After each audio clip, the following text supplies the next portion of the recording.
Mais avant, prenons le temps de déguster un bon thé ou un bon café. Ce sont nos boissons préférées du matin et même tout au long de la journée. Et elles ont chacune, leur amateur et même leur féru. Parmi les deux, il y en a peut-être une qui est meilleure que l'autre. Mais on va voir ça tout de suite avec Anne Berger. Bonjour Anne. Bon, alors c'est la question du matin. Vous êtes plus thé ou café? Alors moi, plutôt café. Et moi, plutôt thé. Et savez-vous que je ne suis pas la seule parce que c'est la boisson la plus consommée dans le monde. Alors, après l'eau, évidemment, mais en France, la boisson numéro 1, Muriel, c'est le café. Voilà, pour ne fâcher personne, on va commencer par parler de leurs points communs. Oui, la caféine déjà. Absolument, la caféine, on parle de théine. Pour le thé, c'est exactement la même chose, en l'occurrence la même molécule dans le thé, dans le café, quelle que soit la variété. Par contre, vous en aurez dans le thé 2 fois moins de caféine. Oui, c'est ce qui fait la différence. Oui, la dose n'est pas la même, l'effet non plus, ils n'agissent absolument pas de la même façon. Ça vient de la façon justement dont la caféine est assimilée par le corps, en une demi-heure pour un café maximum, par contre en plusieurs heures pour un thé, à cause tout ça des tanins que le thé contient. Ah oui, et cette caféine, elle n'a pas que des effets toniques. Non, même si c'est la première qualité qu'on lui demande, de nous réveiller le matin, la caféine a bien sûr d'autres propriétés qui sont connues depuis des siècles, comme faciliter la digestion, par exemple. Ça n'est pas pour rien que chez nous on boit un café après le repas, à condition quand même de ne pas avoir des problèmes d'estomac. Oui, et puis autre avantage de la caféine, c'est un bon remède aussi contre la migraine. Oui, d'ailleurs on retrouve de la caféine dans de très très nombreux médicaments. La caféine est effectivement très efficace contre le mal de tête. Ça aussi, on le sait depuis longtemps. Quand on a mal à la tête et qu'on veut prendre du paracétamol par exemple, la bonne idée, ça peut être de le prendre avec une tasse de café et pas avec un verre d'eau. Oui, mais si on boit trop de café, c'est le mal de tête assuré. En plus d'être énervé et d'avoir des palpitations, oui, quand on parle des vertus de la caféine, évidemment, ça s'entend avec une consommation raisonnable. C'est-à-dire? Alors, ça va dépendre des personnes. La bonne dose, c'est entre 200 et 300 mg de caféine. En tout cas, la zone rouge à ne pas dépasser, c'est 400 mg. Oui, mais c'est un peu compliqué. Ça fait à peu près combien de tasses, ça? Alors, ça dépend de la tasse, Muriel. Si vous prenez un mug, votre fameux mug de thé, voilà. Mon mug spécial émission, à voir ou à revoir sur Internet.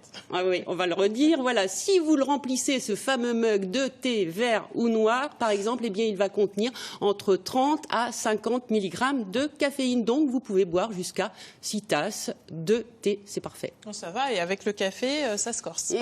Oui, alors toujours, si vous prenez votre fameux mug, par exemple, de café filtre, attention, vous allez ingurgiter entre 150 et 180 mg de caféine. Donc, 2 mugs, c'est suffisant par jour. Attention. Par contre, vous pouvez prendre jusqu'à 4 tasses de café expresso. Et ce n'est pas plus fort, ça? Eh bien non, contrairement à ce qu'on pense souvent, le café filtre est beaucoup plus chargé en caféine qu'un expresso. Ça vient du temps de contact de l'eau avec la caféine et c'est ce qui fait toute la différence, autant le savoir quand même. Oui, parce que prise à la bonne dose, la caféine peut prévenir également de maladies. Et oui, et pas des moindres, des maladies neurodégénératives comme par exemple Alzheimer ou Parkinson. De très nombreuses études ont été faites depuis une vingtaine d'années. Elles le confirment, toute la caféine a effectivement un rôle neuroprotecteur. Oui, la caféine réduirait aussi les risques d'accidents vasculaires cérébraux. Oui, les consommateurs de café ou de thé vert auraient effectivement moins de risques de faire un AVC. La caféine aurait aussi un effet positif dans la récupération après un accident vasculaire cérébral. On vient de parler des vertus de la caféine, mais le thé et le café n'ont pas que des points communs. Et non, ils ont... Alors, pas que ça en commun. Pas que ça en commun. Voilà, pas que de la caféine en commun. Effectivement, d'autres substances protectrices dont les effets vont être conjugués avec ceux de la caféine, ce sont les antioxydants. Muriel. On va peut-être rappeler ce que c'est. Ouais, alors c'est un petit peu un terme fourre-tout. On va parler de vitamines, d'oligo-éléments, de micronutriments. Bref, ce sont des substances qui vont protéger nos cellules de l'inflammation et du vieillissement. Et il y en a beaucoup dans le thé ou le café, en particulier les polyphénols. Oui, et puis qu'on trouve également également dans le vin rouge ou le chocolat. Ouais, c'est absolument les mêmes, mais là, dans le thé et le café, il y en a vraiment une très, très grande quantité. Ça va expliquer l'intérêt de ces boissons thé, café dans la prévention du diabète de type 2, par exemple. Oui, et même celle de certains cancers. Et ça concerne le thé vert ou le café, alors que le café était considéré comme cancérigène jusqu'au début des années 90. Là, on a clairement fait machine arrière.